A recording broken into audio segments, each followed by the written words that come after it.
Hello student, आज के इस वीडियो में class 10th biology chapter number 3 जिसका नाम है परिवहन। तो हम लोग परिवहन के अति लघुतरीय प्रश्नों की बात करेंगे जो इस चैप्टर में आपको 1 से लेकर के 34 तक जो क्वेश्चन दिए गए उन सभी प्रश्नों का आज के इस वीडियो में हम लोग सोल्व करने वाले हैं। क्लास 10 से रिलेटेड और भी वीडियो हमारे चैनल पर अपलोड है, तो वो भी वीडियो आप लोग देख सकते हैं। अपने एग्जाम के पॉइंट ऑफ व्यू से जो भी क्वेश्चन आप लोगों के बनते हैं उन सभी प्रश्नों को हमने यहाँ पे सोल्व कराया है। ठीक है, ये वीडियो देखने से आपका ऑब्जेक्टिव जो क्वेश्चन है वो अच्छे से क्लियर हो जाता है, क्योंकि जो ऑब्जेक्टिव क्वेश्चन बनने वाले होते हैं वे अति लघुतरीय प्रश्न उसको सोल्व कर देती हैं। ठीक है, तो चलिए फटाफट से बढ़ते हैं अपने क्वेश्चंस की तरफ और उसको सोल्व करने की कोशिश करते हैं। तो देखेंगे फर्स्ट क्वेश्चन आपके स्क्रीन पर है जिसमें कहा गया है कि जीवों के शरीर में पदार्थों के स्थानांतरण के लिए विकसित तंत्र को क्या कहते हैं। इसका सही जवाब हो जाएगा परिवहन तंत्र। क्या बोलेंगे इसको? परिवहन तंत्र। अगला क्वेश्चन आता है, क्वेश्चन नंबर देखेंगे नेक्स्ट। क्वेश्चन नंबर देखिए, नेक्स्ट करने से पहले हम यहाँ पे कलर चेंज कर लेते हैं। ठीक है, तो देखिए क्वेश्चन नंबर 2 कहता है कि संवहनी नलिकाएं कहाँ पाई जाती है। जो संवहनी नलिकाएं हैं वो कहाँ पाई जाती हैं? इसका राइट आंसर हो जाएगा ये जाइलम में पाई जाती है। कहाँ? जाइलम में। अगर यहीं पे आपसे पूछ लिया जाता कि चालनी जो नलिकाएं हैं वो कहाँ पाई जाती हैं, तो आप लोग ध्यान रखना ये आपका फ्लोएम में पाया जाता है, तो आप कंफ्यूज में मत पड़िएगा। ठीक है, यह जाइलम और फ्लोएम से रिलेटेड है और इन दोनों मिलकर के संवहन बंडल का निर्माण करता है, ये भी आप लोगों को पता होगा। ठीक है, और इन दोनों को मिलाकर के हम यहाँ पे संवहनी उत्तक भी कहते हैं। ठीक है, संवहनी उत्तक भी कहते हैं, तो इन चीजों को भी आप ध्यान रखिएगा। ठीक है, आगे के क्वेश्चन नंबर 3 में कहता है कि वाष्पोत्सर्जन किसे कहते हैं। ये भी क्वेश्चन है, तो इसका उत्तर होगा कि पौधों के वायवीय भागों से जल का रंध्रों द्वारा वाष्प के रूप में निष्कासन की क्रिया वाष्प उत्सर्जन कहलाती है। यहाँ पे निष्कासन का मतलब होता है बाहर निकलना। ठीक है, निष्कासन का मतलब क्या हो जाएगा? बाहर निकलना। और रंध्र तो आप समझ ही पा रहे होंगे। तो इस तरीके से 4 नंबर क्वेश्चन का ये आंसर हो जाएगा कि पौधों के वायवीय भागों से जल का रंध्रों द्वारा वाष्प के रूप में बाहर निकलना ही निकलने की जो क्रिया है या निष्कासन की जो क्रिया है उसी को हम लोग वाष्पो उत्सर्जन के नाम से जानते हैं या उन्हें वाष्पो उत्सर्जन कहते हैं। ठीक है, अब क्वेश्चन आता है 5 नंबर।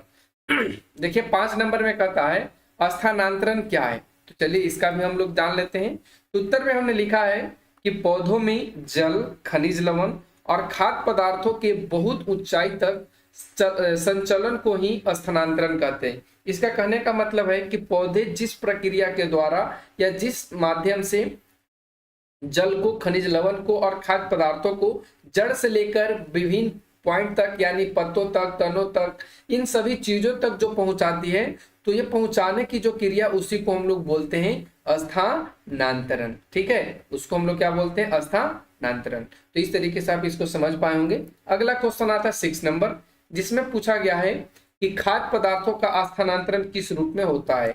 इसका राइट आंसर होगा इस जलीय घोल के रूप में होता है, ये घुले हुए रूप में होता है। अगला क्वेश्चन आता है क्वेश्चन नंबर 7, खनिज लवणों का अवशोषण किस रूप में होता है। तो खनिज लवणों का अवशोषण आयन के रूप में होता है। क्वेश्चन नंबर 8 आता है जिसमें कहा गया है कि खाद्य पदार्थों का स्थानांतरण क्यों जरूरी है।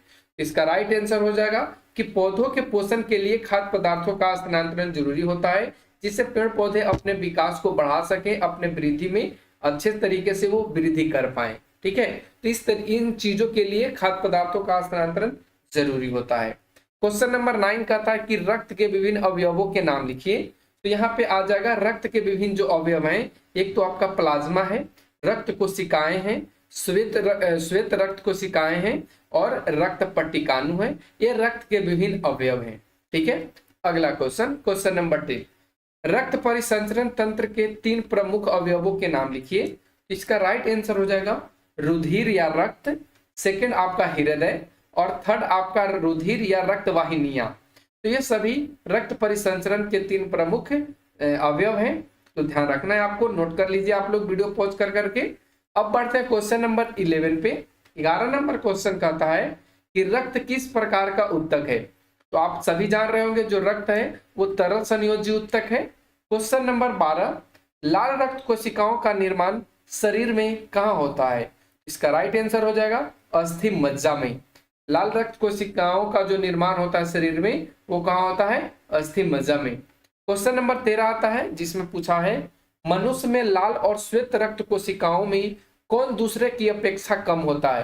कहने का इसका मतलब है कि जो लाल रक्त कणिकाएं हैं और जो श्वेत रक्त कणिकाएं हैं, इन दोनों में कौन एक दूसरे से अपेक्षा कम होता है, यानी एक ज्यादा और एक कम होता है। ये क्वेश्चन आपसे पूछा गया है। तो इस प्रश्न का राइट आंसर होगा श्वेत रक्त कोशिकाएं। जो लाल रक्त कोशिकाएं हैं, ये श्वेत रक्त कोशिकाओं के अपेक्षा ज्यादा होती है, इनकी संख्या ज्यादा होती है, और श्वेत रक्त कोशिकाएं की जो संख्या वो कम होती है। क्वेश्चन नंबर 14, रक्त लाल क्यों दिखते हैं। इसका राइट आंसर होगा हीमोग्लोबिन के कारण जो रक्त हैं वो लाल दिखते हैं। क्वेश्चन नंबर 15, मनुष्य के हृदय में 4 कौन कौन से वेश्म होते हैं। इसका राइट आंसर हो जाएगा कि मनुष्य के हृदय में 4 जो वेश्म हैं, जिनमें बायां और दायां निलय होता है और बायां और दायां अलिंद होता है। ठीक है, तो अब ध्यान रखेंगे, ऐसे भी आप लिख सकते हैं दायां अलिंद, दायां अलिंद, फिर उसके बाद लिख सकते हैं आप बायां अलिंद। ठीक है, फिर आप लिखेंगे दायां निलय, और फिर आप लिख सकते हैं बायां निलय। तो इस तरीके से ये 4 होती हैं, चारों वेश्मों का नाम यहाँ पे हमने लिखा है। अगला क्वेश्चन आता है 16 नंबर, जिसमें पूछा गया है कि शरीर के सभी भागों से अशुद्ध रक्त को हृदय के दाएं अलिंद में ले जाने वाली रक्त वाहिनियों के नाम लिखिए। तो उसको हम लोग क्या बोलते हैं, उसको हम लोग 2 अग्र महाशिरा बोलते हैं और एक पश्च महाशिरा बोलते हैं। इसके द्वारा शरीर के विभिन्न भागों से जो अशुद्ध रक्त है वो दाएं अलिंद में पहुंच जाता है। ठीक है, क्वेश्चन नंबर 17 आइए। 17 कहता है कि हृदय के दाएं अलिंद निलय छिद्र पर स्थित कपाट का नाम लिखिए। यानी हृदय के बाएं अलिंद निलय जो छिद्र है उस पर स्थित जो कपाट होता है उसका नाम क्या होता है। इसका राइट आंसर होगा, उससे हम लोग द्विदली कपाट या मिट्रल कपाट बोलते हैं। ध्यान रखना, द्विदली कपाट या उसे हम लोग मिट्रल कपाट के नाम से जानते हैं, जो बाएं अलिंद और निलय छिद्र पर स्थित होता है। क्वेश्चन नंबर 18 कहता है कि फेफड़े से शुद्ध रक्त को बाएं अलिंद में ले जाने वाली रक्त वाहिनियां का नाम क्या है, या रक्त वाहिनी कौन सा है। तो इसका राइट आंसर हो जाएगा कि फेफड़े से शुद्ध रक्त फुफ्फुस शिराओं के द्वारा बाएं अलिंद में पहुंचता है। ध्यान रखेंगे, फुफ्फुस शिराओं के द्वारा। अगला क्वेश्चन 19 नंबर, जिसमें कहा गया है कि हृदय के वेश्मों का संकुचन क्या कहलाता है। इसका राइट आंसर हो जाएगा कि हृदय के वेश्मों का संकुचन सिस्टोल कहलाता है। तो इसका राइट आंसर हो जाएगा सिस्टोल। क्वेश्चन नंबर 20 आता है, जिसमें पूछा गया है कि शरीर की ऐसी धमनी का नाम लिखें जिसमें विऑक्सीजनित रक्त प्रवाहित होता है। इसका राइट आंसर हो जाएगा फुफ्फुस धमनी। फुफ्फुस धमनी एक ऐसा धमनी है जिसमें विऑक्सीजनित या इसमें ऑक्सीजन या प्रदूषित भी कर सकते हैं रक्त इसमें बहता है।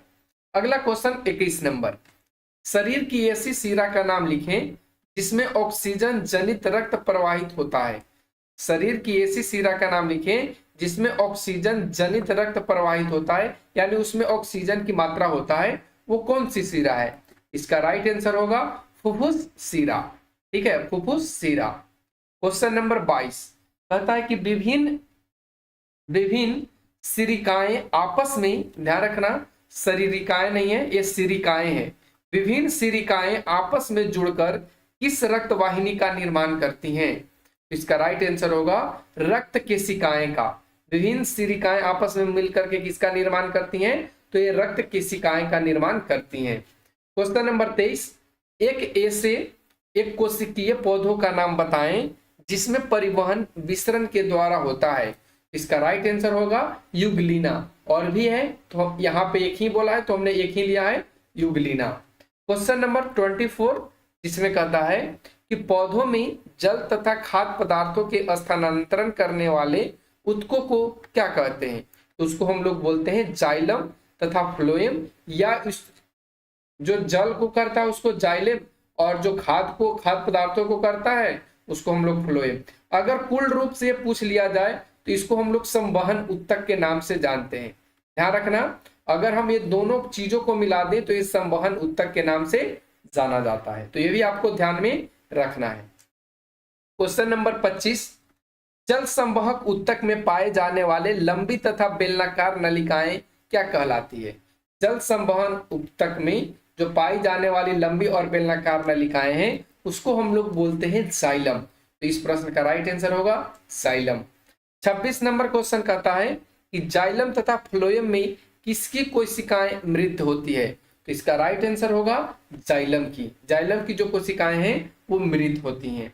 अगला क्वेश्चन 27 नंबर, जिसमें कहा है कि जाइलम तथा फ्लोएम में कौन सा संवहन ऊतक खाद्य पदार्थों का स्थानांतरण करता है? तो देखिए, खाद्य पदार्थों की बात किया है तो खाद्य पदार्थों का जो स्थानांतरण करता है वो फ्लोएम करता है। तो इसका राइट आंसर हो जाएगा फ्लोएम। क्वेश्चन नंबर 28, पौधों में जल, खनिज लवण और खाद्य पदार्थों को पौधों के शीर्ष भागों तक पहुंचाने वाली क्रिया क्या कहलाती है? तो इसको हम लोग बोलते हैं स्थानांतरण। इसको हम लोग क्या बोलते हैं? स्थानांतरण। क्वेश्चन नंबर 29, रक्त या रुधिर किस प्रकार का ऊतक है? तो इसका राइट आंसर हो जाएगा तरल संयोजी ऊतक। क्वेश्चन नंबर 30, दायां और बायां अलिंद एक दूसरे से किस रचना के द्वारा अलग होते हैं? जो दायां और बायां अलिंद है वो एक दूसरे से किस रचना के द्वारा अलग होते हैं? तो इसका राइट आंसर होगा विभाजिका या सेप्टम के द्वारा। विभाजिका या सेप्टम के द्वारा। क्वेश्चन नंबर 31, जिसमें कहता है कि उस शिरा का नाम बताएं जिसमें शुद्ध या ऑक्सीजनित रक्त का प्रवाह होता है। इसका राइट आंसर होगा फुफ्फुस शिरा। इसको हम लोग क्या बोलते हैं? फुफ्फुस शिरा। अगला क्वेश्चन, वैसा रक्त प्लाज्मा जिसमें रक्त कोशिकाएं नहीं पाई जाती है, वैसा रक्त प्लाज्मा जिसमें लाल रक्त, ध्यान रखना यहाँ पे लाल रक्त छूट गया था, तो लाल रक्त कोशिकाएं नहीं पाई जाती है वो क्या कहलाती हैं? तो उसको हम लोग बोलते हैं लसिका। क्या बोलते हैं उसको? लसिका। तो इसका राइट आंसर हो जाएगा लसिका। क्वेश्चन नंबर 33, जिसमें कहता है कि रक्त को संचार ज्यादा दबाव से किसमें होता है? रक्त का संचार ज्यादा दबाव से किसमें होता है? धमनी में होता है या शिरा में होता है? तो इसका राइट आंसर हो जाएगा धमनी में। ठीक है, इसका राइट आंसर क्या होगा? धमनी में। क्वेश्चन नंबर 34, जो आज के आखिरी क्वेश्चन है इस चैप्टर का, तो क्वेश्चन पूछा है कि रक्तचाप की माप किस उपकरण से की जाती है? तो रक्तचाप की जो माप है वो स्फिग्मैनोमीटर के द्वारा किया जाता है। ध्यान रखेंगे, स्फिग्मोमैनोमीटर के माध्यम से रक्तचाप यानी ब्लड प्रेशर की माप की जाती है। तो आज का वीडियो आप लोगों को कैसा लगा? जो भी आप लोगों को डाउट रहता है तो आप लोग कमेंट सेक्शन के माध्यम से जरूर पूछिए। Thanks for watching, take care, bye bye.